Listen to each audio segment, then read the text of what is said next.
Welcome to KRR kitchen. இன்றைக்கி நம்ம கிச்சனில் நல்ல ஒரு ஹெல்த்தியான ஜூஸ் ரெசிபி தான் பார்க்க போகிறோம். இன்றைக்கி நம்ம மாதுளம்பழத்தை வச்சு 2 விதமான ஜூஸ் ரெசிபி எப்படி செய்கிறதுன்னு பார்க்க போகிறோம்.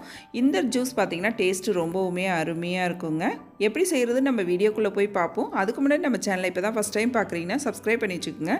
கூடவே பெல் சிம்பிள் ப்ரெஸ் பண்ணி ஆளுங்கிற ஆப்ஷனையும் ப்ரெஸ் பண்ணி வச்சுக்கோங்க. அப்போ தான் நான் போகிற வீடியோஸ் எல்லாம் உங்களுக்கு தொடர்ந்து நோட்டிஃபிகேஷனில் உடனுக்குடனே கிடச்சிக்கிட்டு இருக்கும்.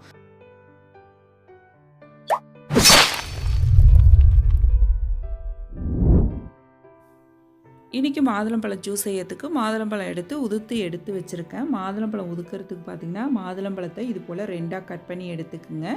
இது போல் நம்ம விரல் பகுதியில் வச்சு நல்லா ஒரு கரண்டி வச்சு நம்ம இது போல் தட்டினோம் அப்படின்னாக்கா ரொம்ப ஈஸியாக உதிர்ந்து வந்துடுங்க. நம்ம இதை பிரித்து எடுக்கிறது ரொம்பவுமே ஈஸியாக இருக்கும் இந்த மெத்தட் ஃபாலோ பண்ணும்போது. இப்போ இதே போல் எல்லா மாதுளம்பழத்தையும் உதுத்து எடுத்துக்கிறேன். இப்போ பாருங்கள், இது போல் தட்டினதுக்கு அப்புறம் பார்த்திங்கன்னா எல்லாம் உதிர்ந்து வந்துருச்சு பாருங்கள். ரொம்ப ஈஸியாக இருக்கும். இது போல் நம்ம ரெடி பண்ணி எடுத்துக்கலாம் எல்லா மாதுளம்பழத்தையும். அதே போல் பார்த்திங்கன்னா இந்த வெள்ளை தோல் இருந்துச்சுன்னா அதையும் எடுத்துக்கங்க. இது வந்து லைட்டாக துவர்ப்பு தன்மையை கொடுக்கும், அதனால் அதை எடுத்துருங்க. இப்போ ஜூஸ் செய்யறதுக்கு ஒரு மிக்ஸி ஜார் எடுத்துருக்கேன். அதில் 2 குழிக்கரண்டி அளவுக்கு மாதுளம்பழம் சேர்த்துக்கிறேன். இப்போ மாதுளம்பழம் சேர்த்ததுக்கப்புறம் பார்த்திங்கன்னா இது கூடவே ஒரு 5-6 புதினா இலை சேர்த்துக்குங்க. இப்போ இது கூடவே பார்த்திங்கன்னா ஒரு 1/4 மூடி அளவுக்கு லெமன் ஜூஸ் பிழிஞ்சு விட்டுக்கிறேன். இந்த புதினா லெமன்லாம் சேர்த்து இந்த ஜூஸ் செய்யும் போது ரொம்பவுமே அருமையாக இருக்குங்க. இன்றைக்கி இந்த ஜூஸ்க்கு பார்த்திங்கன்னா இனிப்புக்கு நான் தேன் சேர்த்துக்கிறேன். தேன் உங்கள்கிட்ட இல்லை அப்படின்னா நீங்கள் சர்க்கரை கூட சேர்த்து செஞ்சுக்கலாம். இப்போ தேன் ஒரு 2 டீஸ்பூன் அளவுக்கு சேர்த்துக்கிறேன். உங்கள் இனிப்புக்கு தகுந்த அளவு நீங்கள் சர்க்கரை சேர்த்துக்குங்க. இப்போ இதிலே பார்த்திங்கன்னா ஒரு பிஞ்ச் அளவுக்கு இது கூட உப்பும் சேர்த்துக்கிறேன். அப்புறம் நல்லா ஒரு 4-5 ஐஸ் க்யூப்ஸ் சேர்த்துக்கிறேன்.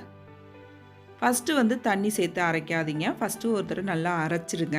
அப்போ தான் அந்த விதையெல்லாம் நல்லா அரைப்பட்டு வரும் நமக்கு. அதுக்கப்புறம் தான் தண்ணி சேர்த்து அரைக்கணும் நம்ம. இது போல் நல்லா ஒரு தடவை அரைச்சிட்டு அதுக்கப்புறம் நம்ம ஜூஸ்க்கு எந்த அளவுக்கு தண்ணி தேவையோ அந்த அளவுக்கு ஐஸ் வாட்ரு கூட சேர்த்து அரைக்கலாம். இல்லைன்னா நார்மல் வாட்ரு கூட சேர்த்து அரைக்கலாம். அது உங்கள் விருப்பம்தான். இப்போ ஜூஸ் நல்லா அரைச்சி எடுத்துகிட்டு வந்துட்டேன்.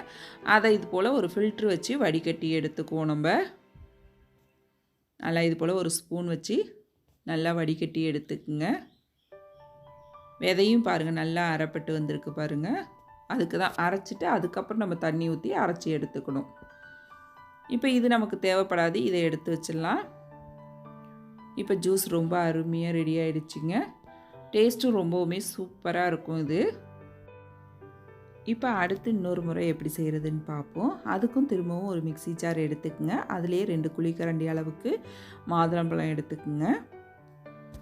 இப்போ மாதுளம்பழம் சேர்த்ததுக்கப்புறம் பார்த்திங்கன்னா இதில் சர்க்கரை சேர்த்துக்கிறேன். ஒரு 2 டேபிள் ஸ்பூன் அளவுக்கு சர்க்கரை சேர்த்துக்கிறேன். மாதுளம்பழத்துலேயும் இனிப்பு இருக்கும் நமக்கு, அதனால் பார்த்துக்கிட்டு அதுக்கு தகுந்த அளவு நீங்கள் இனிப்பு சேர்த்துக்குங்க. இது கூடவே ஒரு பிஞ்ச் அளவுக்கு உப்பு சேர்த்துருக்கேன். அப்புறம் பார்த்திங்கன்னா காய்ச்சி ஆற வச்ச பால் சேர்த்துக்கிறேன். இதை வந்து நான் ஃப்ரிட்ஜில் வச்சு எடுத்திருக்கேன். நல்லா கொஞ்சம் கூலிங்காக இருக்கும் அப்படிங்கிறதுக்காக ஃப்ரிட்ஜில் வச்சு எடுத்திருக்கேன். இப்போ இதை பார்த்திங்கன்னா நல்லா அரைச்சி எடுத்துக்குவோம். இப்போ பாருங்க நல்லா அரைப்பட்டு சூப்பராக ரெடி ஆகிடுச்சு நம்மளோட மாதுளம்பழம் ஜூஸ். இதையும் நல்லா ஃபில்ட்ரு பண்ணி எடுத்துக்குவோம். அவ்வளோதான், 2 விதமாக நம்மளோட மாதுளம்பழம் ஜூஸ் சூப்பராக அருமையாக ரெடி ஆகிடுச்சிங்க. பால் ஊற்றி கொடுக்கும்போது குழந்தைங்களாம் ரொம்ப விரும்பி சாப்பிடுவாங்க. அதே போல் நம்ம வந்து மின்ட்டு உப்பு இதெல்லாம் சேர்த்து நான் செய்யும் போது பார்த்திங்கன்னா டயட்டில் இருக்கிறவங்களாம் அதே போல் எடுத்துக்கலாம். ரொம்ப அருமையாக இருக்கும். பால் சேர்க்க விருப்பம் இல்லாதவங்க அதே போல் சேர்த்து செஞ்சுக்கலாம். இப்போ இன்றைக்கி 2 விதமாக நம்ம மாதுளம்பழம் ஜூஸ் எப்படி செய்கிறதுன்னு பார்த்துருக்கோம். இந்த ரெசிபியை நான் இன்றைக்கி சொன்னது போல் ட்ரை பண்ணி பாருங்கள். ட்ரை பண்ணி பார்த்துட்டு எப்படி இருக்குன்னு எனக்கு கமெண்ட் பண்ணுங்கள். என்னோட இந்த ரெசிபி பிடிச்சிருந்ததுன்னா லைக் பண்ணுங்கள், ஷேர் பண்ணுங்கள். மறக்காமல் நம்ம கேஆர்ஆர் கிச்சனை சப்ஸ்கிரைப் பண்ணி வச்சுக்கோங்க. நாளைக்கு வேற ஒரு ரெசிபியோட சந்திப்போம். தேங்க்ஸ் ஃபார் வாட்சிங்.